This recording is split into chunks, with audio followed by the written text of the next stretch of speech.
more come towards camera. Like, Yeah. No, I want to set my back and walk down the other way because my ass is quite nice. No,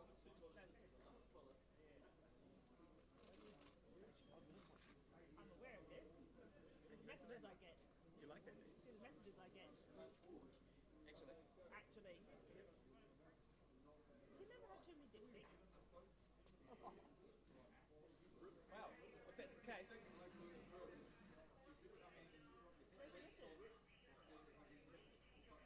She you luckily don't. this is totally her scene. I thought so. she's gone through the city. We brought some other people up. Like, I'm going to Auckland for the day. Who wants to come for a ride? Yeah, thank you. The gas. Yeah, right. Well, I mean, I'm paying for the gas. Yeah, yeah. For them.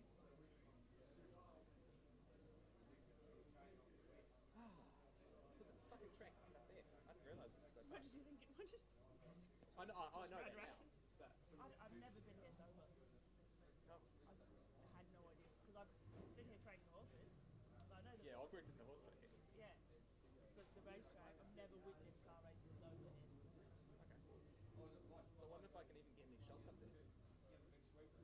I don't even know where the start is. It's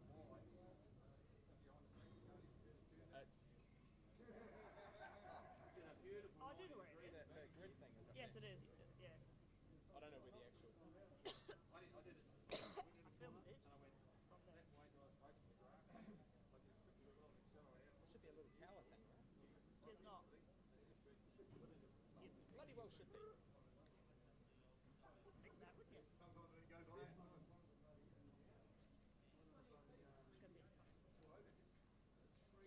Just let them know that we're waiting. Oh, by the way, that mic is live. Hi! Woo whoop! Sorry, I'm just practicing. Don't worry. Alright. I'm not actually talking to you. Fucking raining. Why am I standing out here? Because it's too bad the job run. I'm retired. Really? Yes. You made a bit of money at the old. Oh, how'd your job go? What happened with your job? How did your job go? What happened with your job? Last time after having that. I still have a job. You still have a job? Yeah, it's not good effectively. I had to turn the location off on my phone yesterday so I could come here so they can track me. Ah, did you call it sick yesterday? You just left again.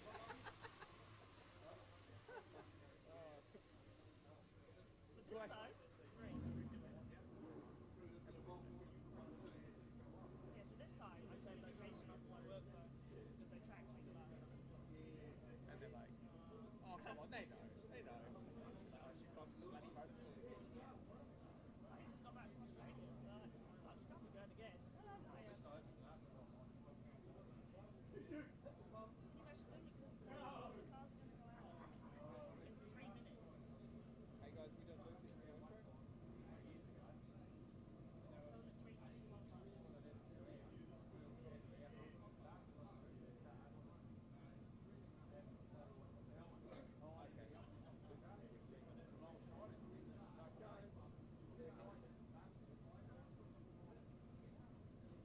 Tell them it's 3 minutes.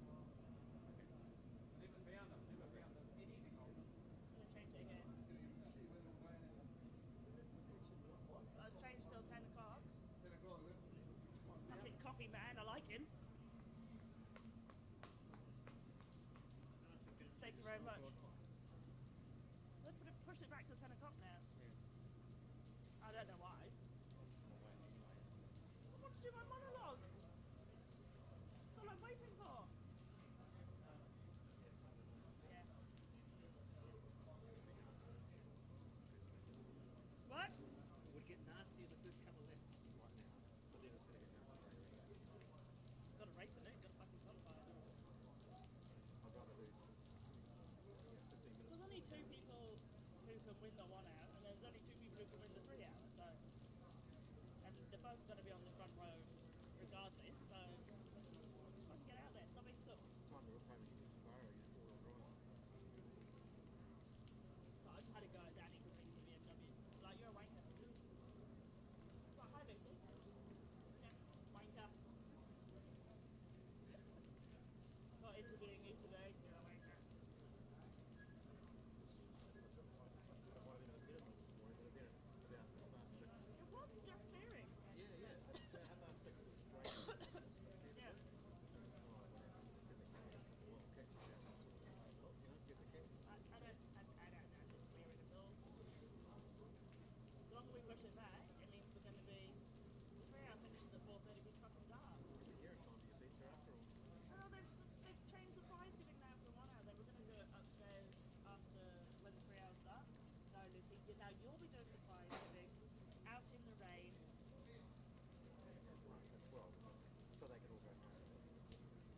the caravan. Alright.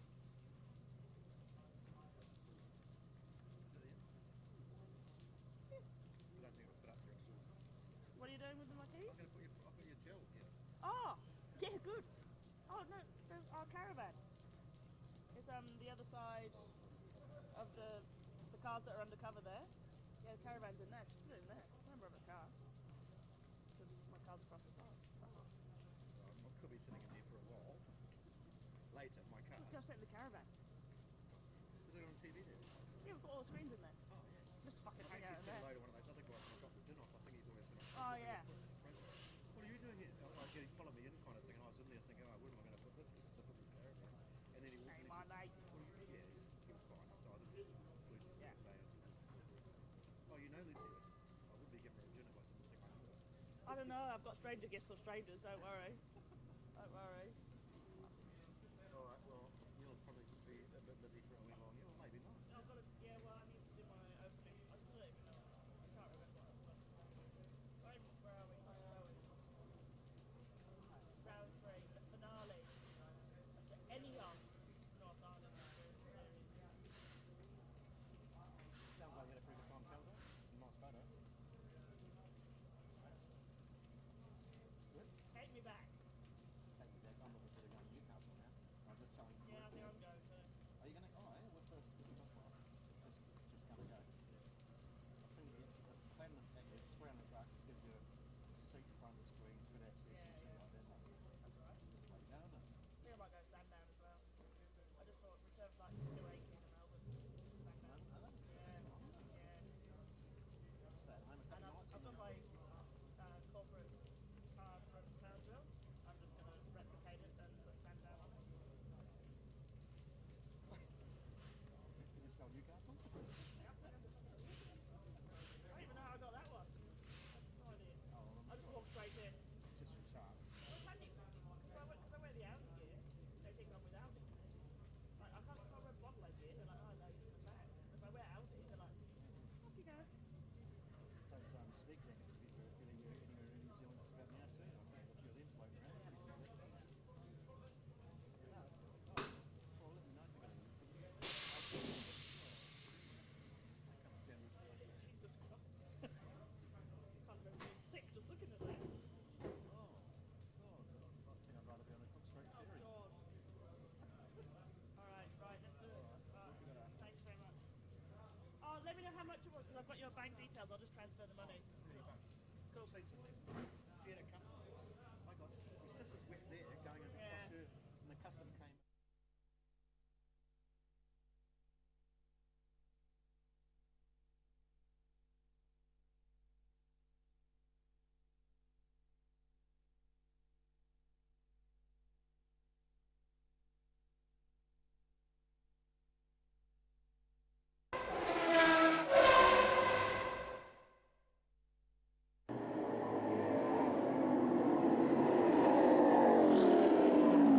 Welcome to the ENEOS North Island Endurance Series final here at Pukekohe Park Raceway.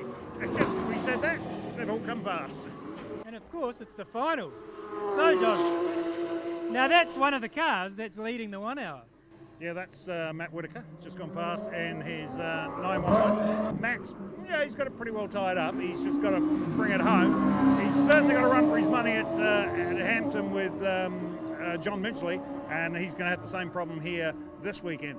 And Pukekohe being Pukekohe, it's going to suit those super tourers more than it's going to suit the GT3 type cars. Yeah, but there's this thing called rain. Yeah. The weather forecast is hoping it's probably going to stay a bit like it is right now. It's this afternoon could fine up. We had a big blow through yesterday, but today it's looking a little bit more stable. We've got a bit of blue sky out there. I think we're going to get a bit more of that as the afternoon wears on. Cool, so then let's talk about some of the other classes, because it's tight all the way through, right? Class 1 is Matt Griffin. He's grabbed that thing and he's just run away with it. He's way up in the front. In fact, he's actually third overall, and he's only 2 points behind John DeVeth in the Super Tourer. So he could actually pick up second place, and if Matt Whitaker trips up, he could pick up first place yet. So yeah, Class 1 is looking pretty good. Probably about 6 points off being second overall out of the whole category, so there's nothing in it. So it's going to really come down to the wire. How are you feeling? Awesome. Yep. A little bit nervous. Never raced that Pukekohe in a V8, especially in the wet. So the car at the moment sort of feels like a rat up a drain pipe. But we just have to do what we can do. The windscreen keeps fogging over, so we're working on something to try and fix that. But I'm happy. Car's good. So bring it on.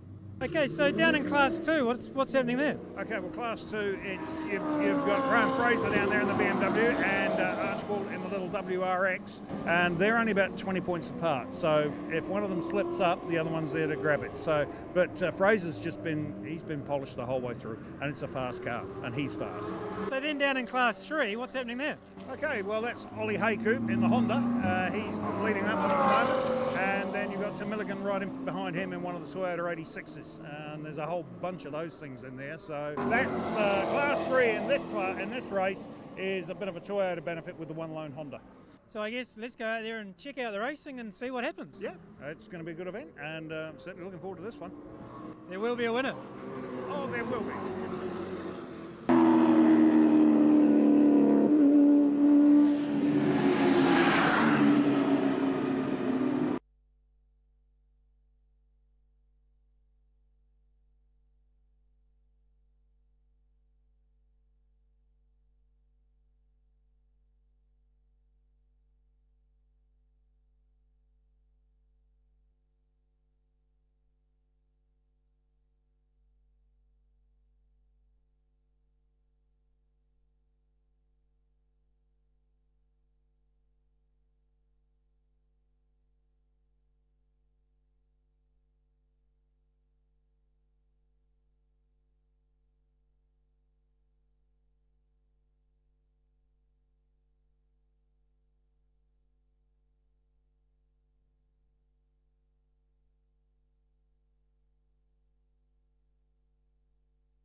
Good morning everybody and welcome to a sunny Pukekohe Raceway.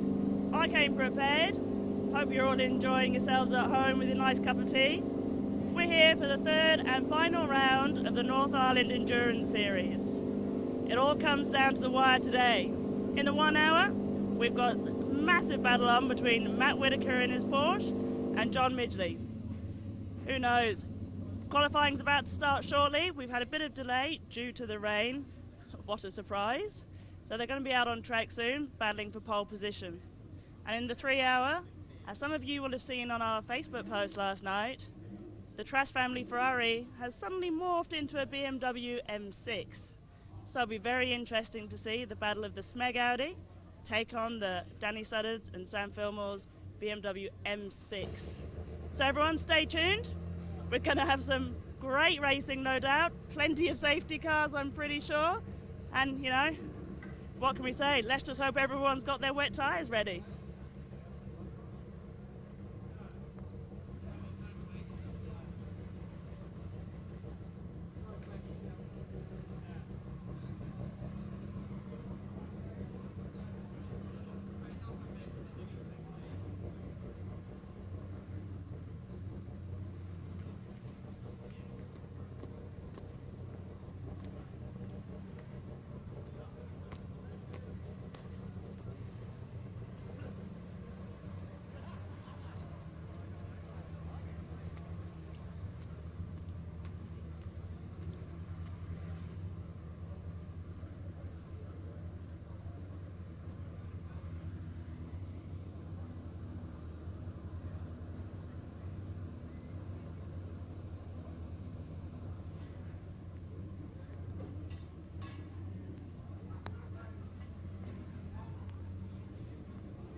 Yeah, cool.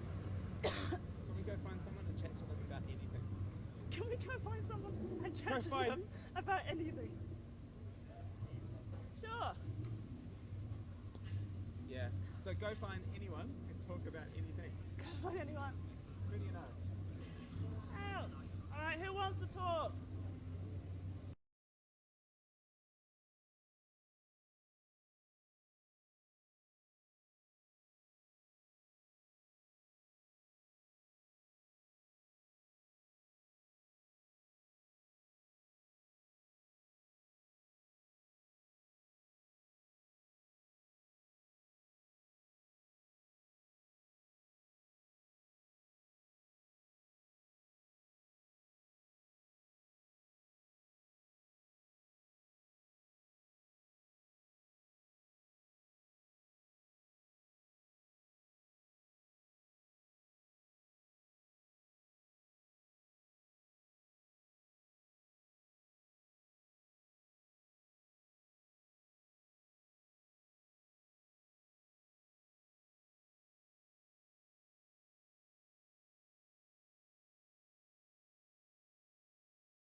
John, we're down here with John DeVith at his garage, currently coming third in the 1 hour series. So John, how have the first 2 rounds gone for you, and what are you expecting from today's race?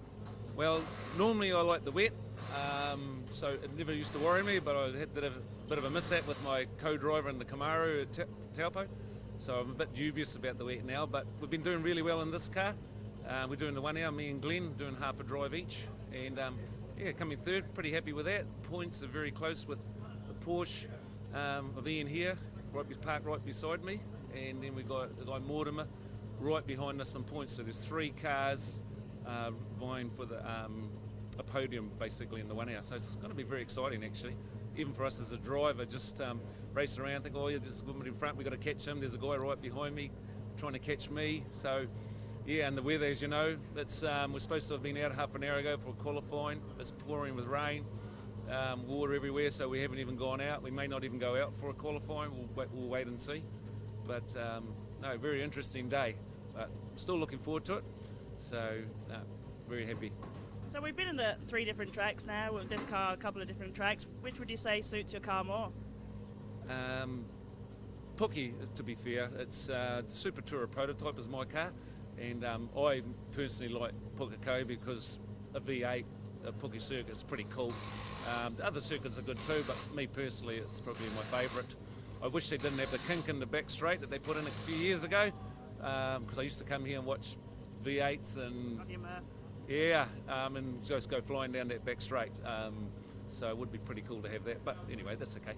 So it's safer this way. But no, I prefer this track just for a driver exhilaration. So no, I like it. Well, thank you very much, and we wish you the best of luck, and hopefully we can get out there soon. I like these goggles. I might put some on. Is it time to go racing yet? Oh, gee. Thank you. Thank you. Good luck. Bye.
something happening fairly soon. We've got the marshals are going back out on track now. The waters, I mean, we've still got standing water down here, and it's not going to go away until we get some race cars out on track. But we may be getting a start in the not too distant future. So, like I said, I think we're going to go straight into the race. I don't think we're going to be doing qualifying. So throughout the day, we're going to have some people coming up.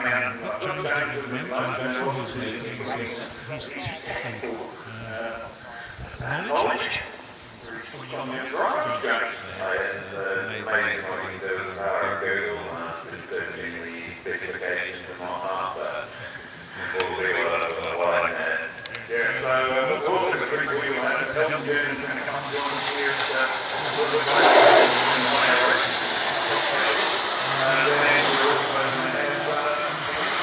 be joined by Racing Ray Williams, so that'll be a bit of an exciting time. Yeah, Ray's certainly an energizer buddy when we get him behind the microphone. So we're looking forward to having Racing Ray up here this afternoon as well. Also, Simon Chapman from Velocity News is going to come up and join us a little bit later. So we'll have different voices going for you for the 3 hour.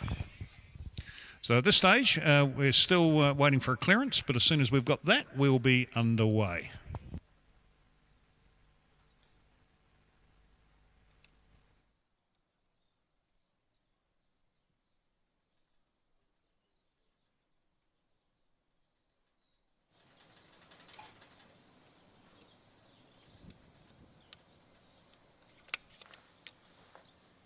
No worries, copy that.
Do you want me to follow the safety path? Just kind of stop.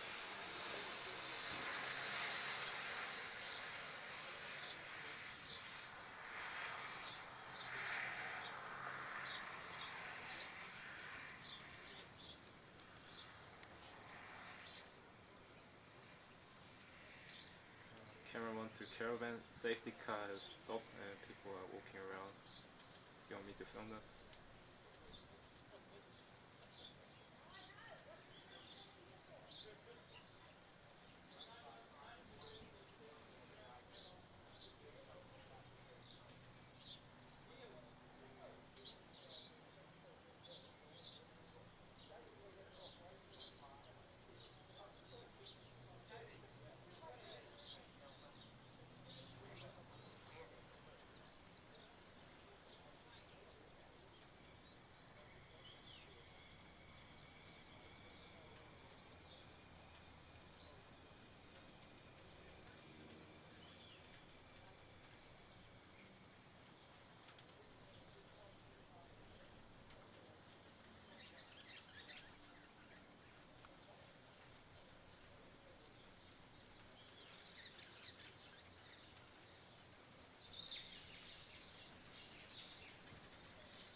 Okay, well, we've just, as you can see, we've got a bit of on-track action happening at the moment. We've got the stewards down at turn one with the clerk of the course and Tony Rutherford, of course. We can't do anything without Tony Rutherford. And they're just checking out the state of the track. And I'm actually joined up here by a very famous racing driver at the moment. We've got Mr. Racing Ray Williams with us. Good morning, Ray. Good morning. No, you're not turned on. Hang on, let's turn you on, Ray. Try that, Ray. Is that working? Yeah, you're working. Good morning. What a fabulous sunny day we've got. I can actually see, John, a little bit of sunshine trying to break through those clouds. Yeah, we have. There is a bit of sunshine coming out, and looking at the Met view this morning, it looks like we're going to get another couple of downpours, but we are getting more and more dry lines, and there is a dry line up here in the moment. They're having a bit of a chat down here at turn one because it probably is the biggest spot where there is water. It's not as bad as it was with the towies moving some of the water away. Just going to say that, John, what a brilliant idea you had there with the tow trucks especially. They've moved gallons and gallons of water going round and round the track, especially in the big puddly patches, and it has dispersed a lot of that water. So to me it's looking pretty well look, safe enough to go. I mean, we're both race cars. We've both raced in the rain, and we've both raced in the rain at Pukekohe, so we certainly know what the water can be like down here. And the reality of it is, I think if they got a few cars out on track for, say, 10 or 12 exploration laps at reduced pace yeah, with the wet weather tyres on, it's going to move that water. Yeah, quite right. And we all know that those of us that have raced here, we know the puddles are a bit severe, but you just got to remember when you aquaplane on the puddle, as long as you don't panic, there's a little dry bit before you hit the wall, and you've got to just wait for that dry bit, and it's all okay. That's probably not the best thing to be telling people right now, Ray, but there we go. No, but when you guys do get going, just be warned, it is treacherous still out there. Turn one as well is the worst part there. There's the kink on the back straight coming out of the kink. You've really got to watch that. There's a puddle there that can fire you off into the wall, and out of the hairpin through those two little left-handers, what I call the Valley of Death, there's always water there, so you really got to stay hard to the left line through there before you come up towards over the mountain. Yeah, I was actually looking at doing some track clearance before, Ray, and when I was watching them drive past the pit entrance down there, you could see big splashes of water coming over the top of the fence, so it's pretty deep water over there. Big puddles if you get off that racing line, yeah. But it has been cleared a lot. There's certainly, it's nowhere near as bad as it was an hour or so ago. Correct, yeah. And see, officialdom's moved away now from turn one, so yeah. Hopefully. And look, there's actually a bit of, if we're looking straight down in front of us here, Ray, just in front of the NRM signs and the New Zealand signs here, we can see big dry patches on the track. Yes, there is. That's definitely. So let's hope we get this qualifying underway very soon, and we'll all settle in for a very exciting day. We're not going to do qualifying now, apparently. Are we not? No. No. Straight into a race. They're going to go straight into a race as Is it far as marble points draw? go. Is it marble No, draw? no, they're going to start them in their points order. Oh, that's not a bad idea. Yeah, well, It saves an hour or two. Well, Yeah. the problem is you've got a 1 hour race now. I mean, if we had qualifying for the 1 hour, then we had qualifying for the 3 hour, then we get into the 1 hour, then we go to the 3 hour. We're going to be here at 9 o'clock tonight. I mean, this isn't the Benson and Hedges. They haven't got headlights. No, they haven't got headlights. Okay. No. So, no. So seriously, it's. Well, that sounds great because most of the race drivers will agree with me, I'm sure, that qualifying is not that important on an endurance race. It doesn't matter really where you start because you settle into a rhythm. You take 10 minutes, quarter of an hour, start to wear the opposition down, and then it is an endurance race. Well, that's right, and I mean, really, it's just a matter of keeping the. I suppose really the only advantage with qualifying is giving you a bit of time in the car before the race starts, just to familiarise yourself with the conditions and get the car warm and just get yourself sorted. Make sure it's happy. Yeah. So that's really it's really what it comes down to. You and I can talk about setups as well, I guess. In my old GT2 days, when it was like this, apart from running the stickiest wet tyres, back then they were Pirelli W6 they were called, and we'd disconnect the sway bars totally front and back just to let the car move around a whole lot more. That was in Kitten. Yeah. That was. You missed that? I do miss it. I miss it a lot. It was an exciting car. But the same applies to pretty well anything. These guys will probably be putting a really soft setup, and they'll be trying to think now, if we get a dry line and it dries out a lot, we're really going to have to go back to a stiffer sway bar setup, or before you put slicks on. There's so many variables on a race like this. It makes it extremely hard for pit management. No, it certainly does.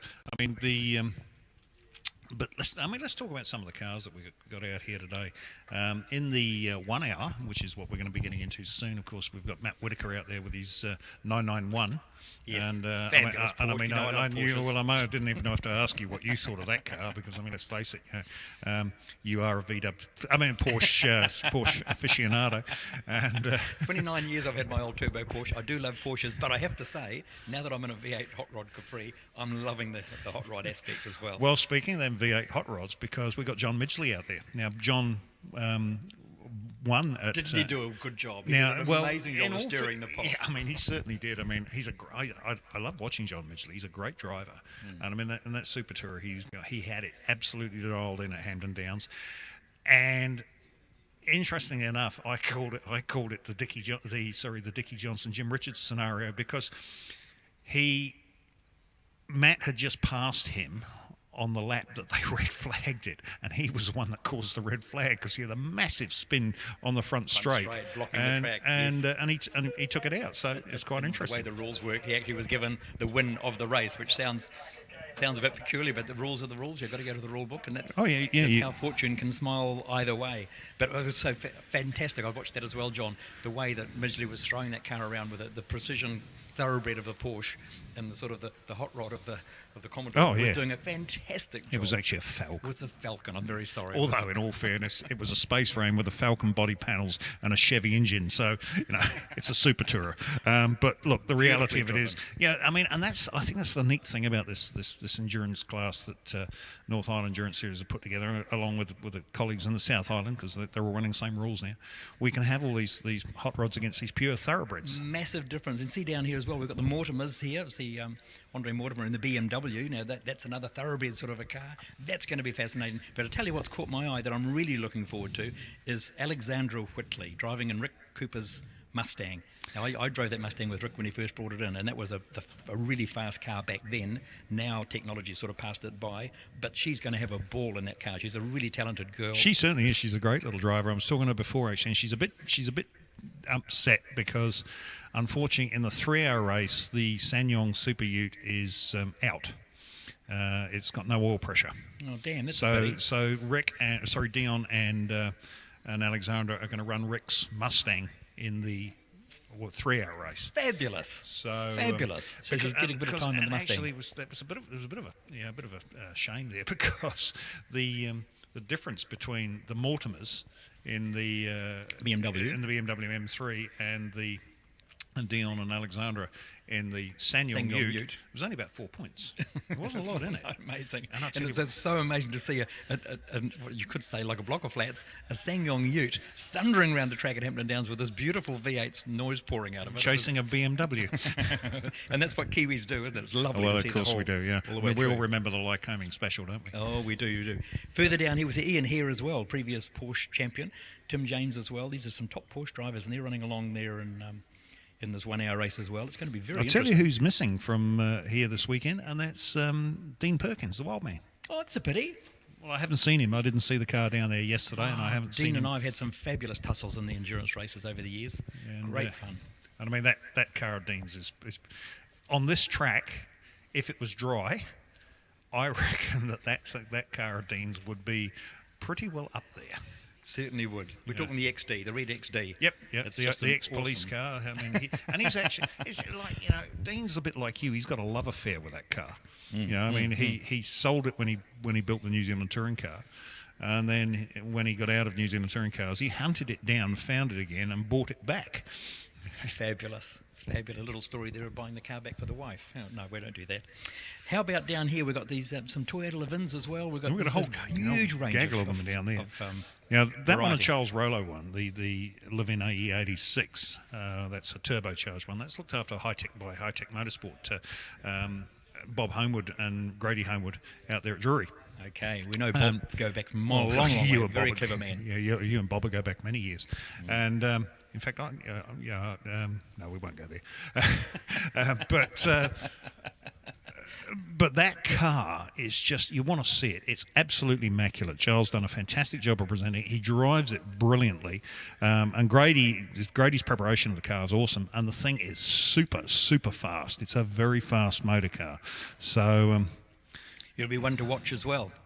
We're talking there, car number 61. Car number 61 is on there, if I got that right. Levin AE86. Actually, I've just had a text message here, Ray, from one of your fans out in the... No, seriously. Here we go. Yep. Hold this. Hold your breath. Hang on a minute. I better make sure it's Get clean. some glasses on. There's not my friend Tony Rutherford. Actually, no, it's Graham Coley. Graham Coley has sent a request through, and he wants to know, ask Ray about this dry spot before you hit the wall.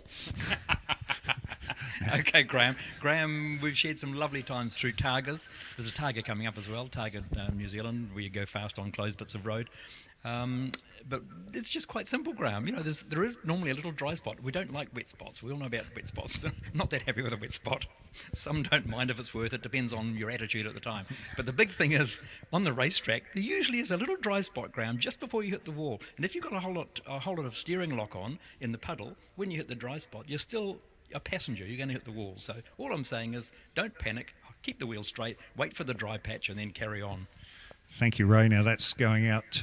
You do realise that we're broadcasting over the web at the moment to the world. I had no idea. Well, you are, and you've just told the world about your dry spots and wet spots. But anyway, well, moving back to the who we've got on the track there, because we've got now young Jack Milligan. He's quick as well, and he's in Toyota 86. He's with the. He's doing extremely. Yep. And then you've got behind. Car 17. Yeah. And got Dick Johnson's number. How about that? That's right. And right behind him, you've got Jeff Drum and Robert Drum in the Subaru BRZ, which is basically a Toyota 86. Now, don't well, actually, guys, no, a Toyota 86 They park that car out by your unit, I think, out at Hampton Downs. They do, yeah. They park it out the back, yeah. There we go. So, and...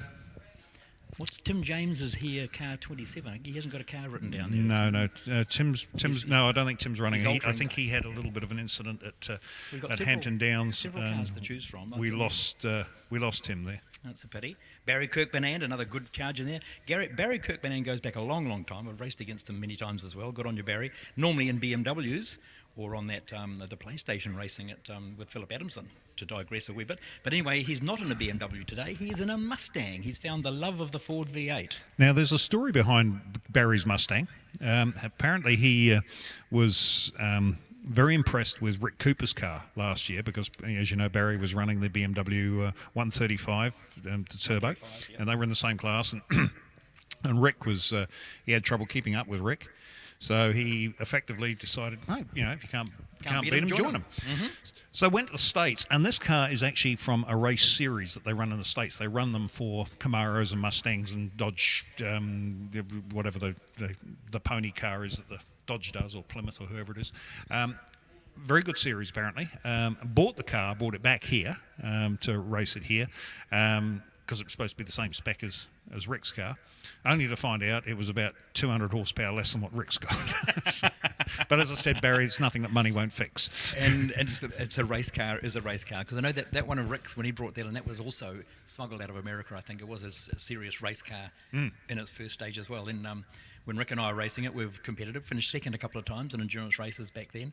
But then he had a motor issue, and Rick, being Rick, had a good talk with Ford America, and they supplied him a big horsepower motor. Some special deal he did. Rick would do that, wouldn't he? It's a quick car, yeah. So hopefully Alexandra is going to really... Alexandra, if you're listening to this, girl, you just get right in there and enjoy the car. You're going to go really well in that car. I must admit, Ray, I think since you've been driving this V8 Ford Capri, you've become a bit of a Ford V8 convert, haven't you? I can say that way back in the 60s, one of my first cars was a 1937 Ford V8 Coupe. So Ford V8s and myself, we go back a long way. I've heard stories about you in that as well. No, we're live on air apparently. We can't go there.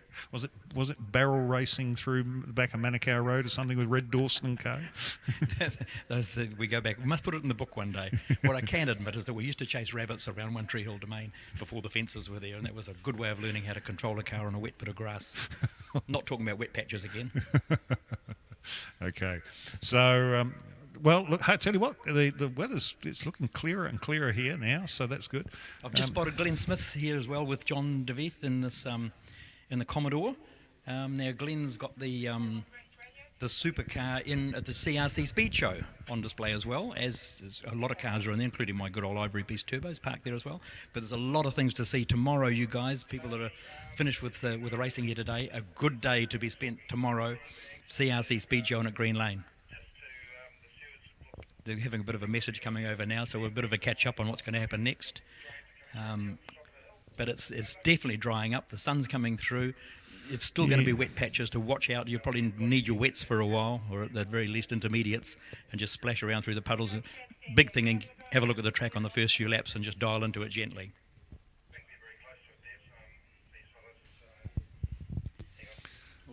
Okay, well, I'm just listening to race radio at the moment. So we're getting pretty close, I think. I'm just looking down through the calendar here, through the order. And we've got Cameron McCormick as well from Tiamudu in a Porsche GT3. Barry Verrett, another Ford Mustang. There's a great collection here. Sorry, Ray, it's Verite. You Sorry, can't. Bernard. You can't. Sorry, Bernie, Verite. That's my eyes. You know, they are getting. They're 71-year-old. Bernard's wife will come and chase you if you call her Verite. Now we've got Simon Usher in a Falcon Ute, so we have got some Utes running. That's probably one of the V8 Utes. Andrew Nugent, he's been fast for a long time in a BMW M3. He's not had a lot of luck in the endurance rounds with that car. He's basically he didn't finish Taupo, and I don't think he finished Hampton either. And here yesterday, he had a coming together with the Audi from International Motorsport. It wasn't too serious; it was just a bit of a wheel tap. That's a shame. That's a big shame. But Andrew's quick. I mean, he's the current BMW Open champion, and that car is very, very fast. Built by Neil Allport Motorsport. And of course, anybody knows anything that Neil's had anything to do with will know it will be a very, very well built car. Certainly, he helped to build my Capri as well. There's some fabulous cars in at the CRC Speed Show. If you look on the Targa stand, you'll see some beautiful new cars there that Neil Allport's just built as well. Very, very good attention to detail. Makes a really, really good job of building good cars. Really good. We have also Chelsea Herbert there. You're in a Ford. The good old Ford BA. We've got, there's going to be a huge range of cars down here, mate. It's great. Callum Quinn again. Good old you, Callum. Yeah, Callum's running the Super Tourer. And now I actually heard last night, I was talking to one of the, I was talking to Lance Hughes, and he was telling me that in the New Zealand touring cars this year, they're now going to allow Hollinger gearboxes. because a lot of these super tourers have been fitted with Hollingers to do the endurance races. Okay, and that's going to make them stronger, is it? Oh, yeah, it is. Well, I mean, the gearbox in them at the moment has always been the weak point. It's the Quaife box, and it just wasn't designed to handle that sort of horsepower. Okay, so that should make them reliable. They can go harder and faster a little bit longer. Sorry about the noise in the background. We're getting a few official messages coming through as well. Little text there from Andre Mortimer. What's he on about? Who else we got down here? Brendan Murphy and Brock Cooley. There's I'll have missed some of you out. I'm very sorry about that. There's a name from the past I see down here as well, John. I see Peter Begovic. Is that any relation to Nicky Begovic from years ago? He and I used to race. Dear old Nicky, the large man. I don't know. I've never actually. I don't think he is. I think I did ask Peter once, and I think he said to me, "No, they weren't related." But okay. I'm not sure. I can't remember. I can't. That remember. was from the old B&H days. Okay, we've now got our marshals out again, and yep, we've got.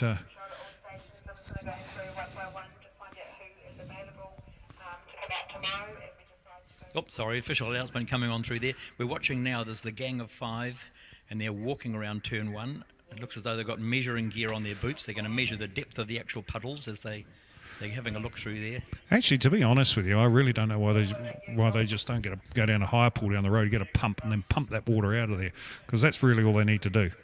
It's just standing water, because there's no drain there. That's the problem. There's no drain. They're looking at the drain now on the inside to see if there is any sort of drainage that could help.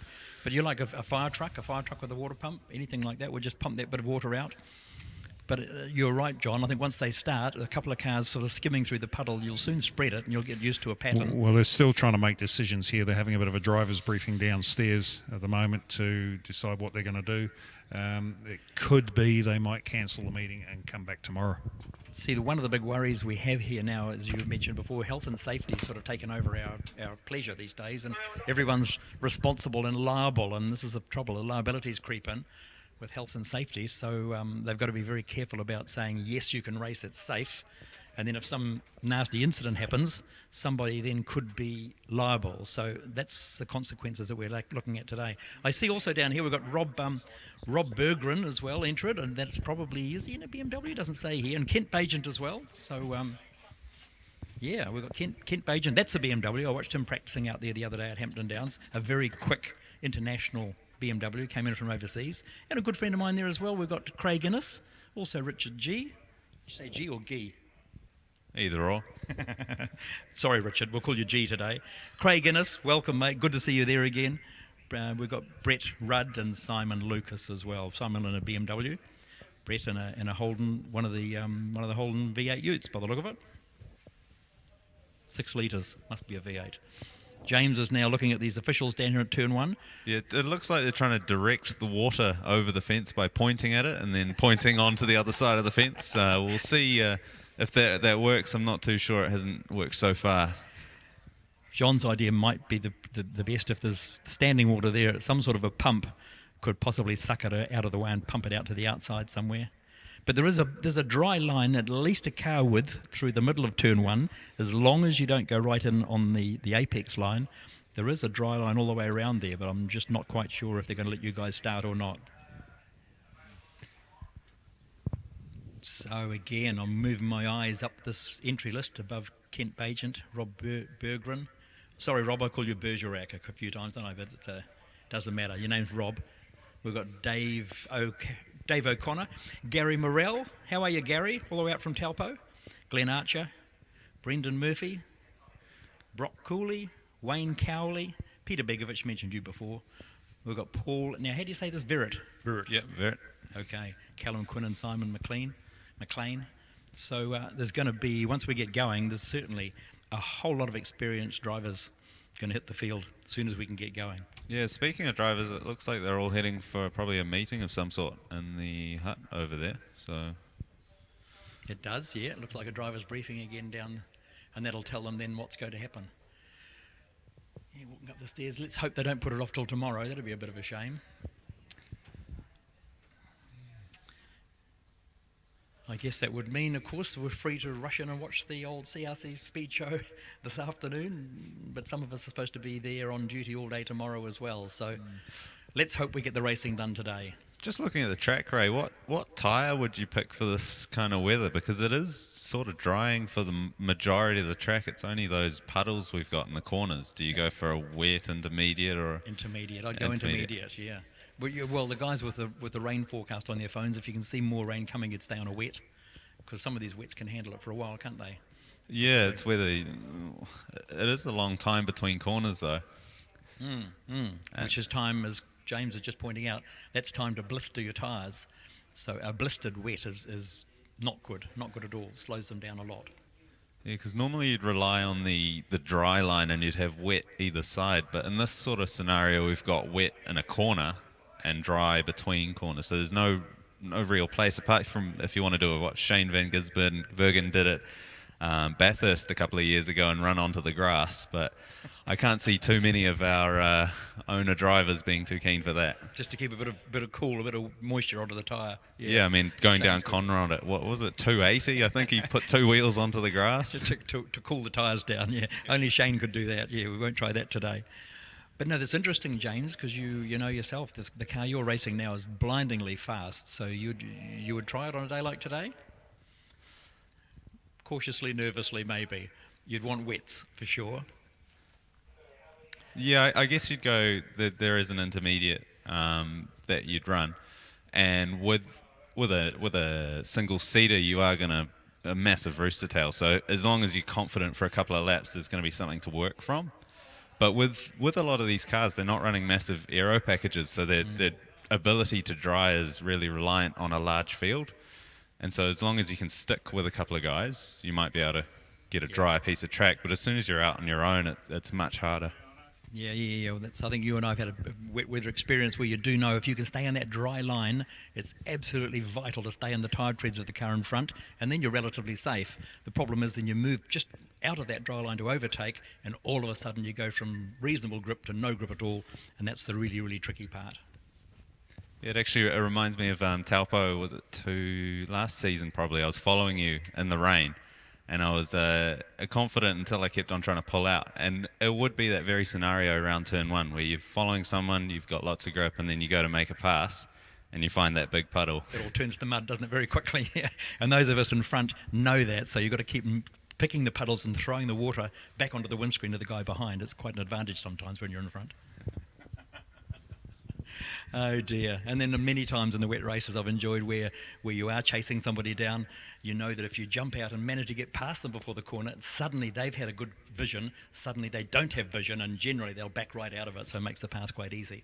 Then you carry on and enjoy the old wet race. They're moving down the back straight now, James. Yeah, I think they were calling over the radio that there's also a spot of concern down at the hairpin, I think it was, or somewhere down far down the back. There was thoughts that maybe there was some oil that's come up to the surface since we've had all this rain. So in past races, the big problem they've had is out of that little chicane on the back straight, just where it rejoins with the old track, seems to be a water trap there, and a lot of cars have hit the puddle and shot off into the wall, if you remember that, James. Yeah, I remember the first race they had or maybe not the first race, but there was that Honda Cup race where I think half the field went off at the exit of that corner. I mean, it was just all on the same lap, so it wasn't like they'd seen the guy go off the lap before. They're all encountering the issue for the first time, and they all sadly ended up on the outside. Yes, yeah. So that's a spot to really, really watch, is on the exit of that chicane. Round the hairpin, it looks not too bad. He's coming down to what I call the Valley of Death now. The first left-hander will be okay. The second little kink there is where it gets really, really treacherous. We'll just watch now as the safety car comes down through the valley and makes its way up over the hill. Looks as though the drivers are still having their briefing meeting now down here with the officials. Hopefully a decision will come out fairly soon. Safety car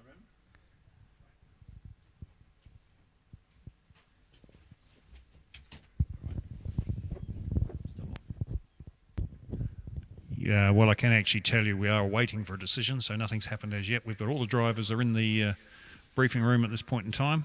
And the call is going to be made soon as to whether we come back tomorrow or whether we go today. I mean, the reality of it is it's really only this water down on the infield on this turn one, and I think we've already sort of worked out if we get a whole load of race cars driving around, it's going to clear it. And when I say driving around, I mean driving around, you know, at reduced pace in order to clear the water. Wouldn't you agree, James? Yeah, I totally agree. We've got large fields here, so it's not silly to think that if you have a full field of cars, they are going to dry it somewhat. Oh, for sure. It's, I mean, look at it now. You've got a dry line basically down here we've got a dry patch right down here in front of us. I mean, I'd be concerned whether people are going to start thinking, do I try put on like the slickest wet I've got, given how dry it's getting? Oh, I think no, there's a way around that. You just rule it is a wet race, and under motorsport.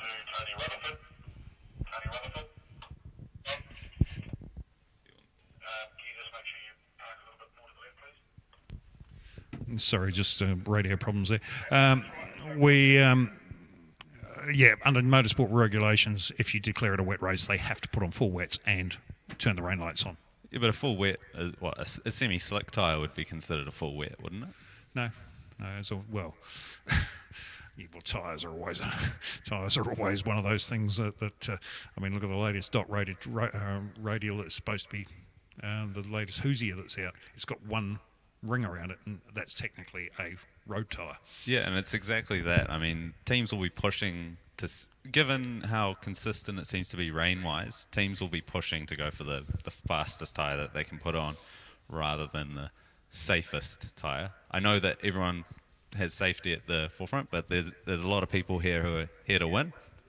So, I mean, and that's what the officials will be taking into consideration, because they don't want to give the drivers that choice. They want to make sure it's safe for anyone, no matter what tyre they put on. Well, yeah, I agree with you, and it's, you know, we need to make sure that that we don't get issues like that. But yeah, I still think 8 or 9 laps at reduced pace is going to clear this problem. Yeah, I mean, even if it's a couple of formation laps, and then they come back into pit lane and reassess the situation. But I guess we'll get the decision that's currently being decided on in the hut soon. Yeah, well, you've got John Hume going out on track now. He's the track manager here, and actually, no, he's not. He's just pulling into the pit lane. There seems to be no wind. One thing you want when you want drying, you want wind, but we've got nothing. Well, it's actually gone dead still, isn't it? I mean, we're looking at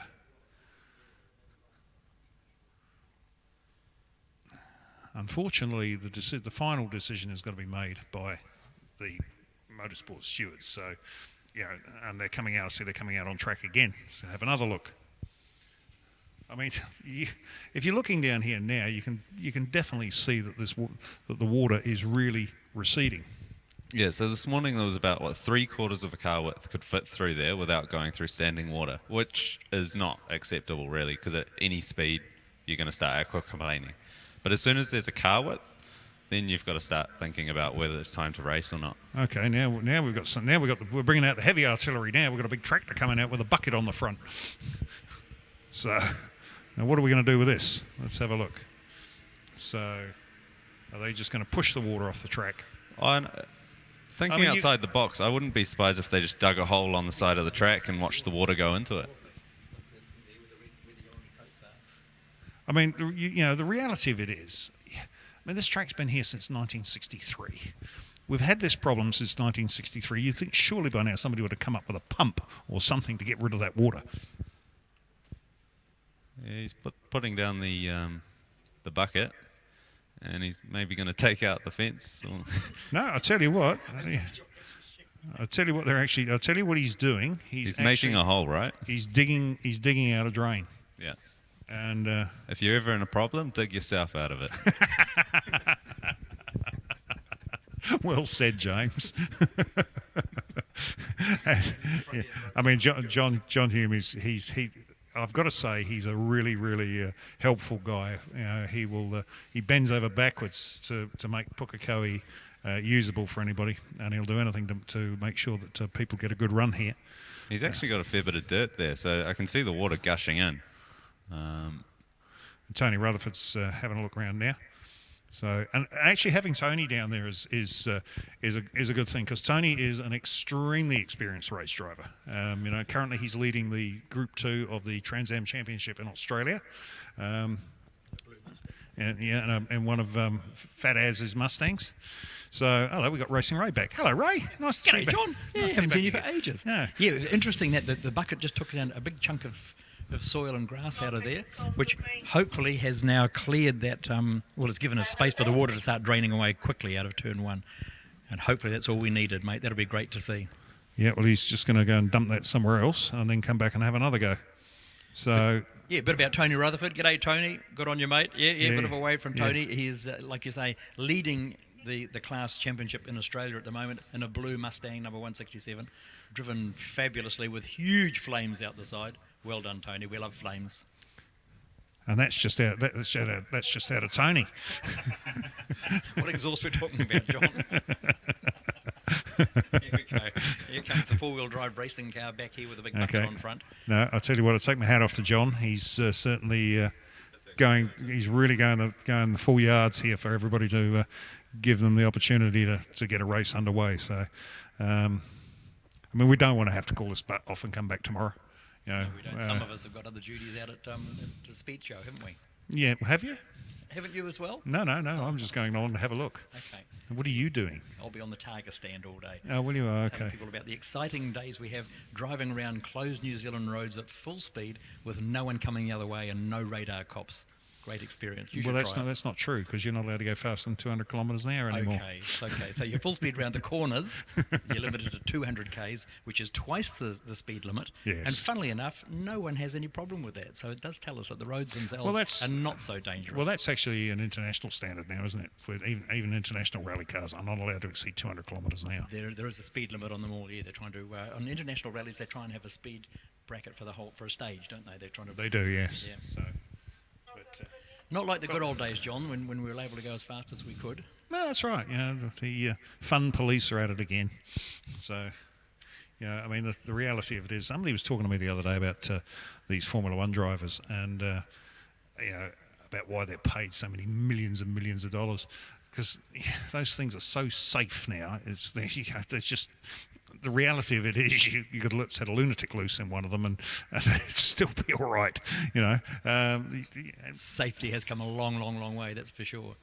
But back to the old New Zealand road speed business.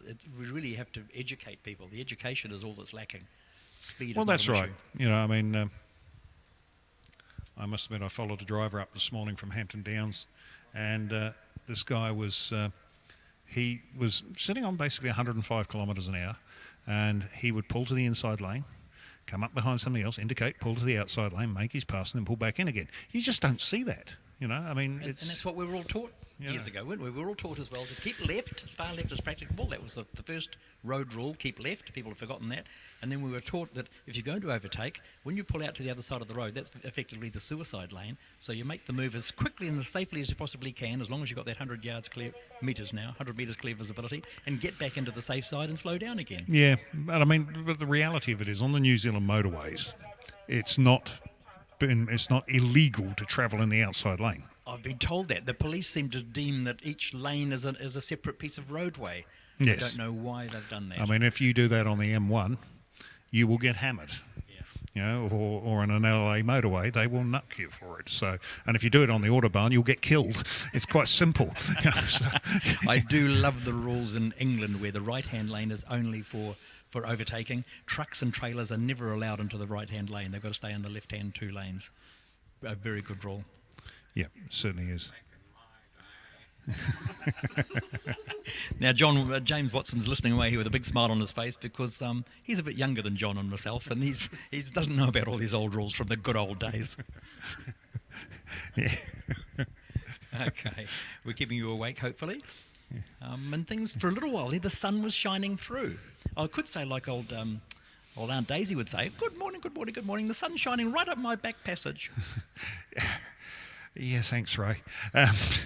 Okay, now I tell you what, John's he's virtually digging out the entire side of the track down here, and Hopefully that's going to do the job, though, to get the water from the outside of the circuit. It'll clear that away, but the inside is where the big lagoon is sitting. So when the drivers do start on here, you're just going to have to go wide around turn one. I know what'll happen. Bit by bit, you'll eat into it, and that will disperse the water for us, and we'll end up with a good, exciting afternoon's well, I'll racing. tell you what, let's hope. just looking down there now, Ray, with just what he's dug out of there now, it's already opened up basically 2 car widths through that corner. You know, And that's all happened in 5 minutes, so that's it's going to take another 5 or 10 minutes there digging it out, but it'll. Well, let's just hope. I know. I tell you what, I'm looking down here. I can see Kim Fisher, our accident investigation officer, down there. Oh, he's having a look. Is that the mighty Tony Rutherford with the big shovel there digging a hole? He's trying to dig himself out of trouble, James. No. Tony's Tony's watching. Tony's leaning through the fence talking to Brian Little. Hello, Tony. He's talking to Brian Little. Well, I tell you what, look, you've even got our communications man down here, Brian Littlewood. He's down there digging holes as well. So all that's needed is a soak hole. You get that soak hole there. More digging. What they call a soak hole. And you're doing a fabulous job, Brian. Exactly, they are wonderful job. Team effort, we call this. Team effort. Getting it clear. And let's get the action on. We want to race today. We don't want to come back tomorrow because, as God will tell you, the heavens might open up far worse tomorrow. Well, that's right. Well, I mean, I haven't heard anything over the race control yet, race radio, and. Is that the water where he's dug? Looks like there's a sheen, like a puddle starting. Yeah, on the inside. it is. Letting it right through under the concrete. In fact, I tell you what, that water's almost, look at it, it's almost disappeared from that front part of the. Have we got James back with us? G'day, James. G'day. I think the work that they're doing here is sort of thinking for the rest of the day as well. It's not just sending a car out and trying to clear a puddle. It's trying to create a system that should we get a lot more rain later on in the day, we're not going to have to red flag the race due to the puddle growing. Well, that's right. And I mean, you can actually see how much it shrunk in the last, 2 minutes. I mean, you can see the water's flowing now under the wall. We're getting a puddle on the outside of the track now, on the asphalt on the support road here, and there's a definite puddle on the other side of the fence, which is the side we want it on. So we'll see. I hope there's no kind of rooms or housing down the line of that puddle that's going to get flooded now, but we'll see. No, there's nothing down there. So let's have a look and see what race time is now. 11:34. So according to our race schedule, we should be. We're only half an hour away from a scheduled race finish on the 1 hour. So. Yeah, I mean, with not having the 6 hour like there has been in years gone by, we can work around the day a bit more. Having a 1 and 3. Yeah. Well, what time's the sun? The sun's going to set about 5:30, so the latest we could start the 3 hour would be 2:30, and then 1:30 for the 1 hour if we run them back to back. Yeah, so be very low. Yeah, but we can't do that because you can't run the races back to back. No, if everything needs to sort of be looked at within the next half an hour, and then a call made. Well, they've done a fabulous job down here, I've got to say. They really have, and it's just a matter of getting rid of the remnants of that last puddle. And even Bargie's into it now. He's digging a hole there. I tell you what, that man could have been a farmer. He's a fencer. The way he's laying into that. Yeah, I guess they're focusing on the one on the outside and leaving that puddle on the inside. But at the end of the day, so we could send them out, but as soon as someone makes a mistake, there's no room for error. So the more room they can give drivers for error and passing, the better.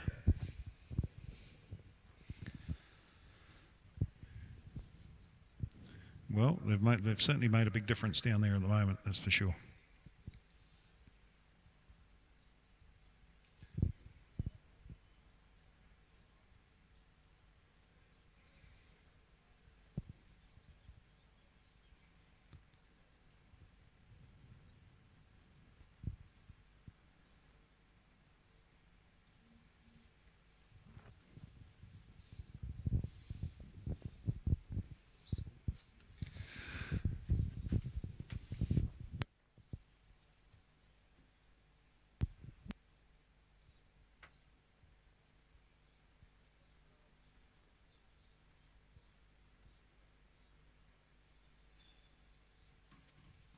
ready to raise control.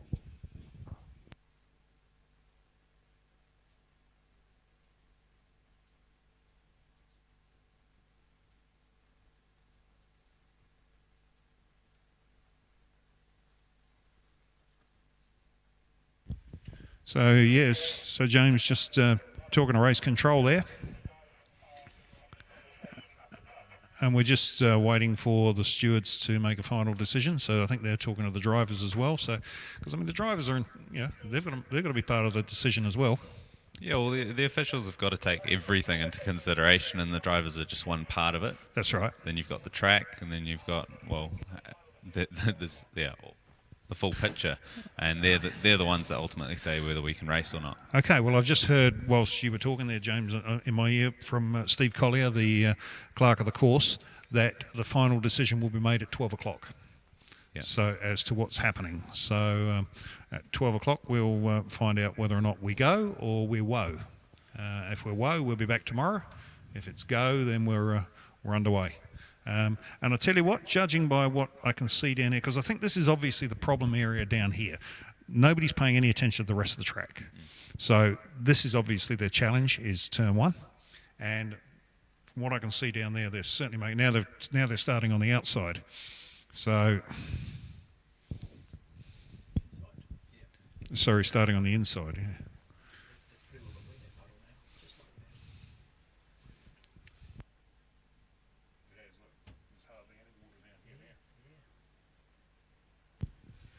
Well, James, it looks like the outside of the track, they've cleared the puddle. They're now starting on the inside. Yeah, we'll be able to get rid of that snorkel that our pit lane crew was wearing earlier. Yeah, well, less said about that, the better. But the...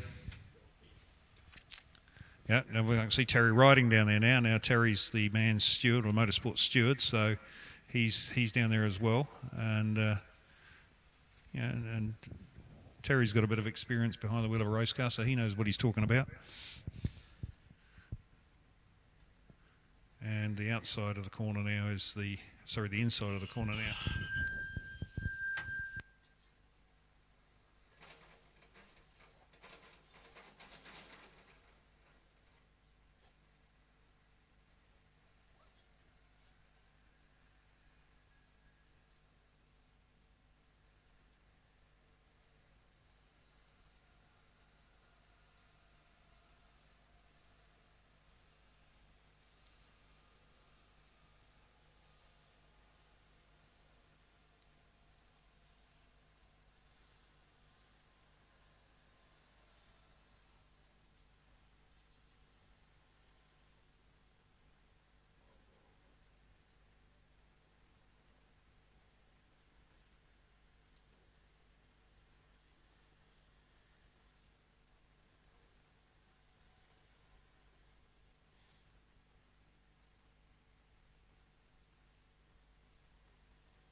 Well, James, I've just had a call from Simon Chapman from Velocity News, and Simon's obviously the press man for North Island Endurance Racing Drivers Club, and he's been in the drivers' briefing. He's told me that effectively what the drivers have discussed is that they're going to wait until 12 o'clock to see what the decision is from race control, if it's safe to race.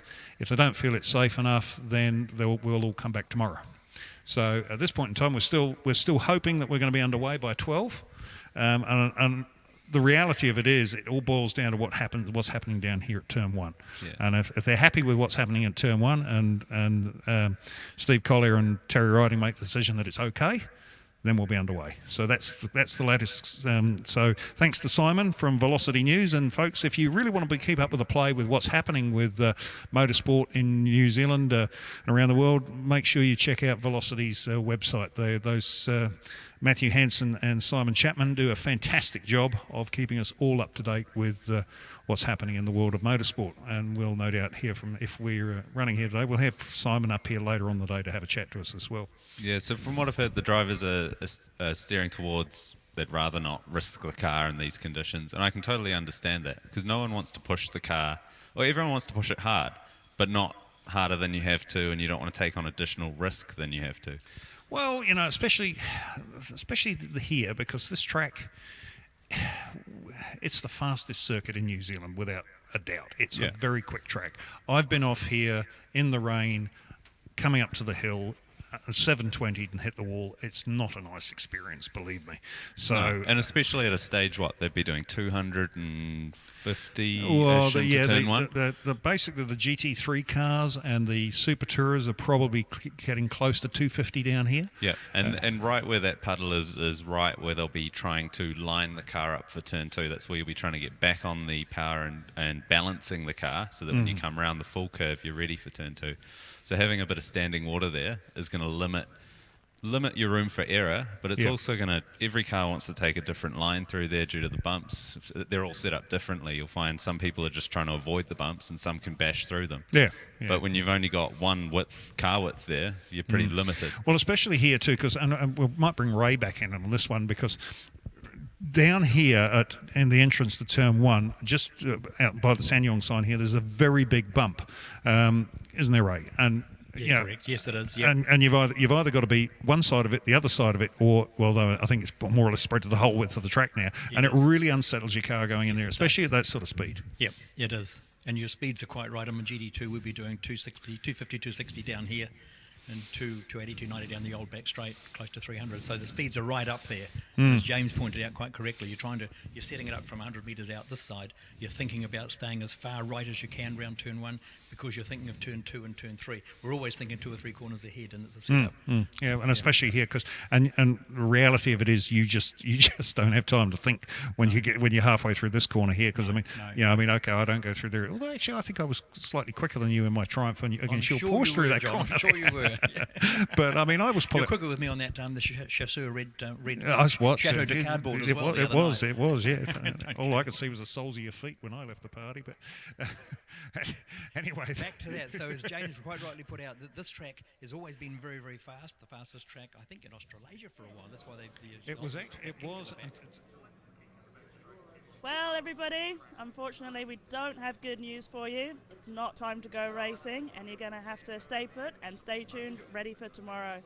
Turn 1 has been deemed too dangerous for the drivers to get out there, and we're expecting another 3 to 5 mils of rain. So, unfortunately, we're just going to have to go to the pub. So, sorry about that, guys. Everyone here is disappointed, and tune in again tomorrow. It's going to be a different session. At the moment, from the briefing, we got that there won't be a qualifying session tomorrow. They will go straight out, and the grid will be based on their championship points.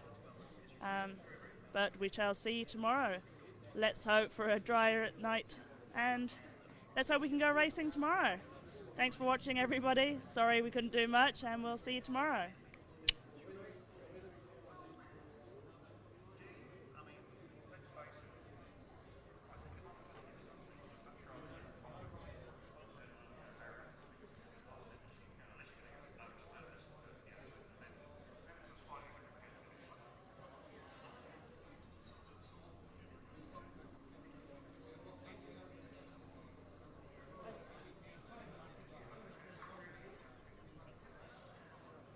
Okay, copy.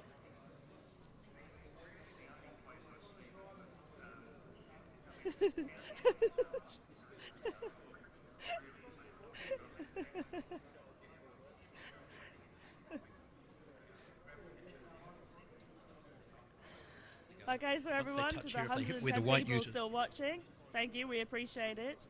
The reports of it from the briefing being cancelled is actually technically unconfirmed, and they're going to make the official call at 12 o'clock.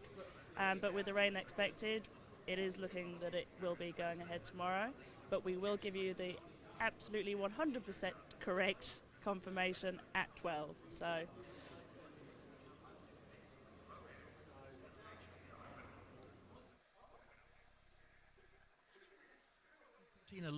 Lotus Cortina jumped over the fence and onto the railway lines. That's going back a few years as well. That was in the 60s. Wasn't that? Was it John Ward? I think it was. He was killed in Australia, sadly. Anyway, let's go back to that. So that part of the track's not changed. Okay. I mean, that's just rubber tyres now. Okay, all the way down the back straight, you've got concrete either side. Yep. But really, Yep, which doesn't, it's, yeah, you stay on the tar seal, Okay. basically. When you get to the end bit, Yes. where we go into the kink, all you've got there is just a runoff area. Yes. You get down to the hairpin, Yep. you've still got all of that You've got your runoff. gravel patch So the and then only rubber. bit really that's made any difference with the concrete walls is through the turn, the Through the first Valley turn, of Death, the Valley through of the Death, Valley of Death, and up and over the hill. and up over the hill Both here. sides It's there. always been a concrete wall up there. So what's really? I mean, this is I just. Actually, we just had a call down here. James has just picked this up, Ray. Term 1 is looking fantastic now. There's no water there at all. No, those drains that they've dug out now with the big front end loader has done the job. Thank you, guys. You've done a marvellous job. Hats off to you, John Hume. You've done a fantastic job down there, mate. We really appreciate that because the track's looking really good down there. There we go. Looks like we might have a start. Let's cross our fingers and hope, ladies and gentlemen. Let's just hope we get it done today because tomorrow, who knows? Tomorrow could be worse. Oop, another report coming through. Hold, please, people.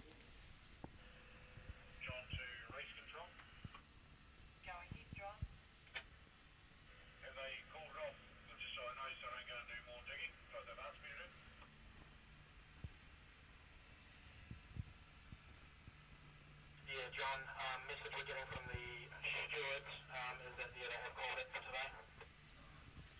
Oh, it's good now that I've dug up half the racetrack. It should have all done. Super. It looks good. JT to race control. Are we coming back tomorrow? Because I should probably tell people. Well, we're just waiting for a final decision now, ladies and gentlemen. Thank you, Andrew Waite, for your little comment there. The commentary is helping to fill in your otherwise boring day. So we're just about on a decision now. Okay, Ray, I've just had the official word. We have canned it for the day. So, unfortunately, the decision has been made just as they've cleared all the track down here, got the water cleared and everything else. The stewards have made the decision with actually probably not seeing it, which is maybe a little bit unfair on them.